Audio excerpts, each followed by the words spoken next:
ఆత్మీయ ప్రవాస మిత్రుడు, ఇక్కడికి విచ్చేసిన మా తెలంగాణ ముద్దుబిడ్డలు, వారందరికీ కూడా ఈనాడు డలాస్ ఏరియా తెలంగాణ అసోసియేషన్ తరఫున వారి ఇక్కడికి నన్ను ఆహ్వానించడం, ఈనాటి తెలంగాణ కల్చరల్ నైట్, తెలంగాణ విమోచన దినం సందర్భంగా వారి మాటల్లోని తీయదనం, వారి ఆతిథ్యంలోని చల్లదనం, మండుతున్న గుండెలను చల్లార్చడానికి మురిపించిన ఆ పన్నీటి జల్లుల స్వాగతాన్ని నా జీవన ప్రయాణంలో ఒక మైలురాయిగా నా హృదయంలో నిలిచిపోతుందని మీకు హృదయపూర్వకంగా నేను విన్నవించుకుంటున్నాను. తెలంగాణ విమోచన దినం అని చెప్పారు నా మిత్రులు.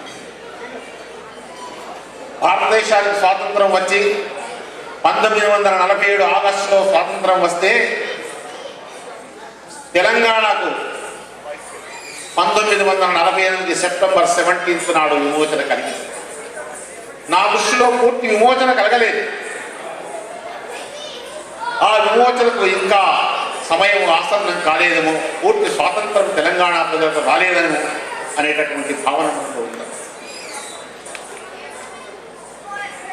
ఆనాడు ఒక సంవత్సరం నిర్భాగ్య జీవితంగా నిజాం పరిపాలనలో, రజాకార్ల ఆధిపత్యంలో జరిగిన దౌర్జన్యములో, ఆ కిరాతక కాండలో ఎందరో ఇక్కడ కూర్చున్న వాళ్ళ తండ్రులు, తాతలు, వాళ్ళ కుటుంబాలు నల్లగొండ, వరంగల్, ఆ మహబూబ్ నగర్ ఆ ప్రాంతాలలో ఉన్న జీవించిన వాళ్ళందరికీ ఆ జీవిత ప్రయాణం తెలుసు. ఆనాడు పగలు రజాకారులు, రాత్రి కమ్యూనిస్టు, వారి ఆధ్వర్యంలో జరిగిన కిరాతక పర్వం ఏనాడు మర్చిపోలేదు. ఆ సంఘటనలు ఒక్కసారి మనం నెవరు వేసుకుంటే ఒళ్ళు జలధరించక తప్పదు. అటువంటి జనజీవనం మరి ఆనాడు దేశమంతా స్వతంత్ర భారతంలో జీవిస్తుంటే హైదరాబాద్ రాష్ట్రంలో, తెలంగాణ ప్రాంతము, హైదరాబాద్ రాష్ట్రం, ఆ 3 ప్రాంతాలు కూడా ఇంకా అరాచక పాలనకి సాగుతున్నాయి.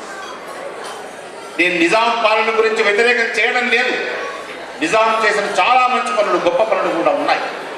ఈనాడు హైదరాబాద్లో ఉన్న అనేకమైన సంస్థలు, అది ఉస్మానియా విశ్వవిద్యాలయం కానీ, ఉస్మానియా ఆసుపత్రి కానీ, రైల్వే లైన్ కానీ, తుంగభద్ర ప్రాజెక్టు కానీ, నిజాం సాగర్ ప్రాజెక్టు కానీ, ఇలా పోచంపాడు ప్రాజెక్టు కూడా ఆయన ఒక పునాది రాయి వేయడం కానీ, ఇలాంటి ఎన్నో మంచి పనులు చేశారు. కానీ చివరి దశలో ఎప్పుడైతే భారతదేశానికి స్వాతంత్రం వచ్చిందో,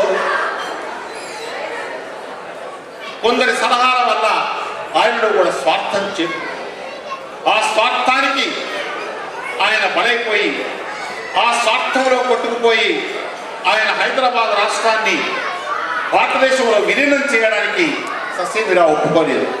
అలాంటి సమయంలో ఒక మహోన్నతమైన వ్యక్తి, ఒక ఆలోచనాపరుడు, ఒక iron man of the nation Vallabhbhai Patel గారు వచ్చారు. వల్లభాయ్ పటేల్ గారు పుట్టారు.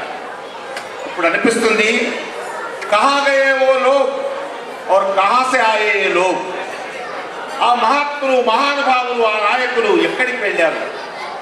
ఈనాడు మనం చూస్తున్న నాయకులు ఎక్కడి నుంచి వచ్చారు, ఏం చేస్తున్నారు అని ఒక్కసారి మనం ఆలోచించుకుంటే నక్కకు నాగలోకానికి ఉన్న తేడా మనకు కనిపిస్తుంది. గాంధీజీ గారు అంటారు, శీలము లేని విద్య, సిద్ధాంతాలు లేని రాజకీయాలు, శ్రమ లేని సంపద, మానవత్వం లేని శాస్త్రజ్ఞానం, ఆత్మజ్ఞానం లేని సౌఖ్యము, భక్తి లేని పూజ ఉండకూడదంటాడు. కానీ ఈరోజు రాజకీయాలలో ఎలా జరుగుతున్నాయో మీకు తెలుసు. అటువంటి దశలో చౌదరి మార్చేశాడు హైదరాబాద్. నిజాం యొక్క సైన్యాన్ని, రజాకారుల యొక్క ఆటలను సాగకుండా హైదరాబాద్ను స్వాధీనం చేసుకోవడం జరిగింది. సో మనకు భారతదేశ స్వాతంత్రం తర్వాత 1 సంవత్సరం తర్వాత మనకు స్వాతంత్రం లభించింది. కానీ పూర్తి స్వాతంత్రం లభించలేదు. ఒకవేళ అలాగే హైదరాబాదు రాష్ట్రము 5 సంవత్సరాలు ఒకవేళ కొనసాగి ఉంటే 1957 వరకు ఉండకుండా ఇంకొక 5 సంవత్సరాలు 62 వరకే ఉంటే ఈ దేశం సస్యశ్యామలమయ్యేది. తెలంగాణ రాష్ట్రము ఒక సస్యశ్యామలమైన దేశంగా ఉండగలిగింది. కానీ దురదృష్టవశాత్తు ఆనాడు ఆంధ్రప్రదేశ్ పేరట, తెలుగు రాష్ట్రం పేరట, తెలుగువారి పేరట తెలంగాణ ప్రాంతాన్ని ఆంధ్ర ప్రాంతంలో విలీనం చేయడం జరిగింది. Hyderabad was a miniature of India. సభ్యతకు, సంస్కారాలకు నిలయమైన హైదరాబాద్ నగరం ఈరోజు భారతదేశంలో ప్రతివాడు కోరుకుంటాడు, ఇష్టపడతాడు ఉండడానికి. అటువంటి మహానగరానికి ఒక శాపములా ఆ రోజు ఆంధ్రప్రదేశ్ అవతరణ ఏర్పడింది. ఆంధ్రప్రదేశ్ అవతరణ ఏర్పాటు కాకుండా మరో 5 సంవత్సరాలు హైదరాబాద్ రాష్ట్రం, మహారాష్ట్ర కానీ కర్ణాటక ప్రజలతో కూడా కలిసి ఉన్న ఈనాడు it would have become one of the European states. Hyderabad with culture and also ఆ రిసోర్సెస్ను బట్టి మనం ఆలోచిస్తే జరిగింది. కానీ అలా జరగలేదు. కొన్ని ఒప్పందాల పేరుతో ఆనాడు మనవాళ్ళు కూడా ఆంధ్రప్రదేశ్ అవతరణకు పోవడం. ఇదంతా మీకు తెలుసు, నేను చెప్పవచ్చు. కానీ ఏం జరిగింది? 1957 నుంచి 69 వరకు 13 సంవత్సరాల కాలములో మనకు కావలసినంత నష్టం జరిగింది. అన్నదమ్ముల్లా వచ్చారు, కానీ అన్నదమ్ముల్లా ఉండలేదు. పరిపాలన సౌలభ్యంగా జరగలేదు. పరిపాలనలో ఎంతో ఎక్స్‌ప్లాయిటేషన్ జరిగింది, డిస్క్రిమినేషన్ జరిగింది, వివక్షలు జరిగాయి. సవతి తల్లి ప్రేమ చూపించారు. మరి మనవాళ్ళు ఉన్నారు కానీ ఏం చేశారు అని అంటారు. అక్కడే పొరపాటు. మనం బలహీనులుగా ఉన్నంత వరకు బలవంతులు ఎప్పుడు మనల్ని అణగదొక్కుతూనే ఉంటారు. అలాంటిదే జరిగింది.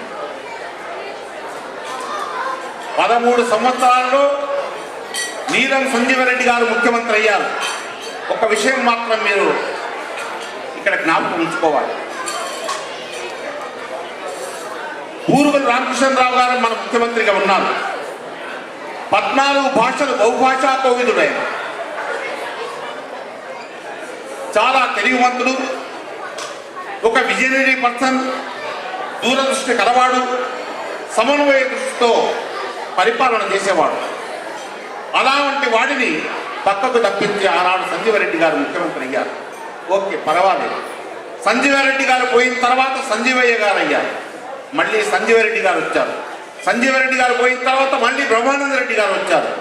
అంటే 13 సంవత్సరాల కాలంలో తెలంగాణలో ఒక నాయకుడు కూడా పుట్టలేదా? అంత బలహీనమైన నాయకత్వం తెలంగాణలో ఉందా? తెలంగాణ ప్రజల్లో ఒక ముఖ్యమంత్రి కాగలిగిన నాయకుడు పుట్టలేదా?